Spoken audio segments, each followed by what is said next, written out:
think about the geography of Cuba, we might keep in mind two important ideas. First, Cuba is an island. Second, Cuba has a tropical climate. Let's learn more about this island and its people. Here are some of the people of rural Cuba.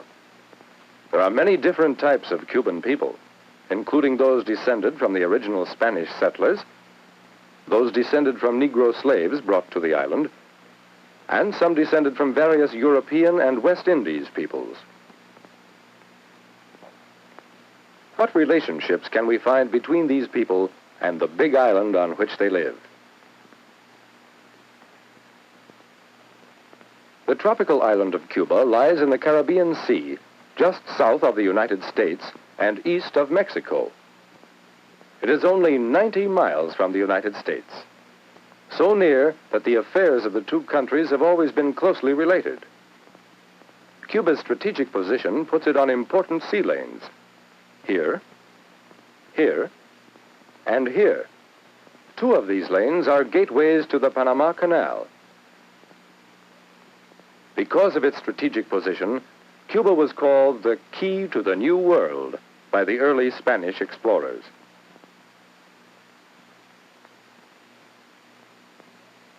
The Spaniards settled Cuba and built many cities, including Havana, still called by the Spanish name La Habana, and Santiago.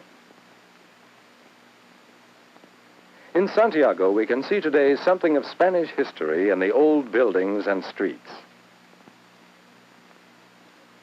We find evidence of the Spanish conquest in the great fortifications in Santiago Harbor. Here, too, are scenes of the Cuban struggle for independence from Spain, a struggle in which the United States took part.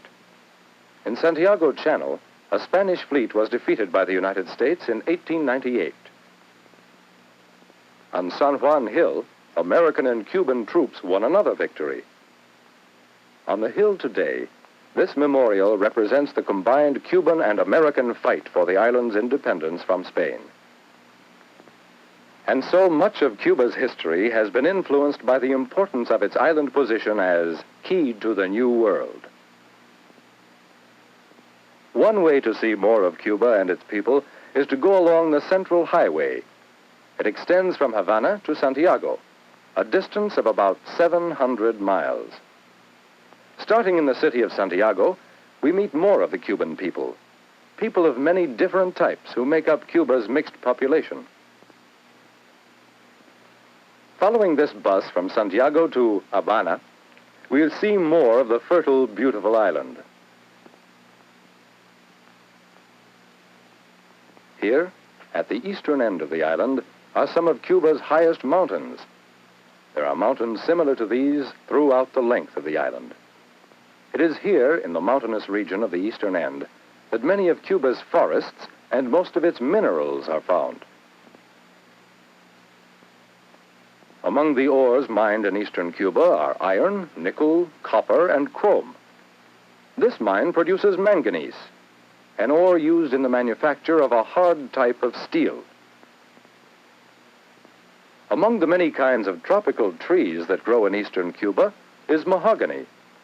Much of the mahogany wood is exported to the United States. Moving westward along the island, we see green fields on both sides of the highway. Here in the central portion of Cuba are some of its most productive regions. Much of the land is used to grow sugar cane, the most important product of Cuba. Sugar cane is a tropical plant, and in Cuba's warm, moist climate and fertile soil, it grows so abundantly that 5 or 6 crops can be harvested from the same plants. Much of the crop is harvested by hand laborers who use sharp knives called machetes. Let's meet one of the workmen in this field. His name is Jose Hernandez. He swings his machete again and again, cutting the ripe stalks. After cutting the stalks, Jose gathers them up and helps load them into a truck.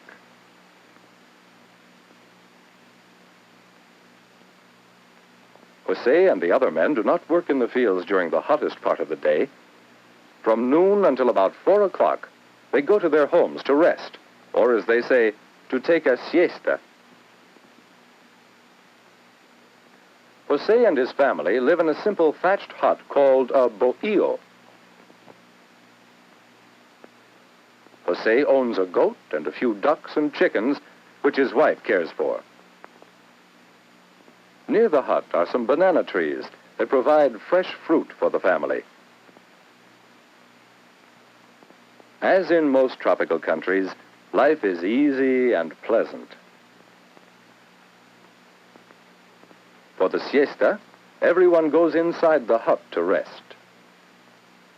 After siesta, work on the plantations is resumed. In the midst of the plantation is the central, or sugar mill, where the harvested sugar cane is brought to be processed.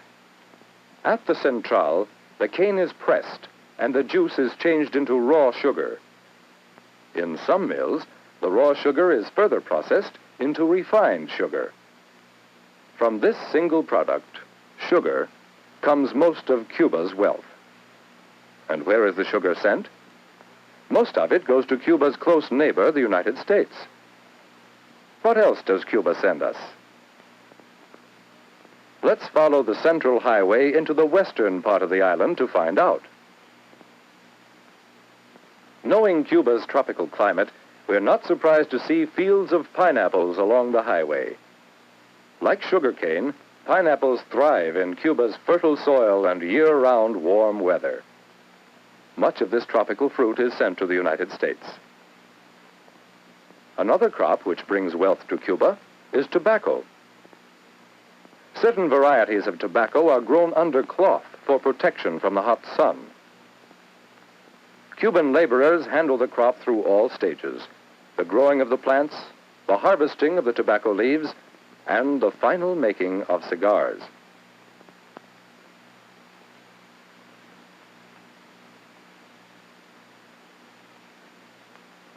This is one of the many cigar factories in Havana. Supervising the work is the foreman, Miguel Perez. Senor Perez is one of many men who earn their living in the tobacco industry. Let's follow Miguel Perez as he leaves the factory to go to his home in Havana. He dodges the traffic of the evening rush hour and runs to catch his bus for home. The bus passes the Prado, Havana's famous boulevard. Nearby is the University of Havana. Among the students is Pedro Perez, Miguel's son. After classes, Pedro and his fellow students walk through Havana. They pass the Capitol, a beautiful building that resembles the United States Capitol in Washington. Later, Pedro and his friends find their way to one of Havana's beaches. Cuba's beautiful beaches and pleasant climate are among the attractions that bring tourists from other lands, many of them from the United States. The Cubans, too, appreciate the beauties of their own land. Sometimes for recreation, Miguel takes his family for a drive through Havana. Among the familiar Havana sights that the family sees is this statue of Jose Marti, the hero of Cuba's War of Independence. Here is Columbus Cathedral, named after the famous discoverer of the New World. Along Havana's docks are ships loading Cuban products that go to the United States and other countries. And near the mouth of Havana Harbor stands Morro Castle, one of the great forts that the early Spaniards built to protect their island, their key to the New World. And from then on until the present day, Cuba's history and geography have been closely related to its island position. Its nearness to America has made it a good neighbor, a neighbor whose history is closely related to that of the United States. Cuba's natural wealth includes many valuable products. Among them are tropical woods such as mahogany, tropical fruits such as pineapple, special crops such as high-grade tobacco,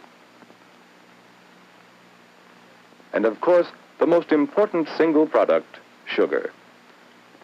These are some of the things produced by the Cuban people who live on the big island with the tropical climate.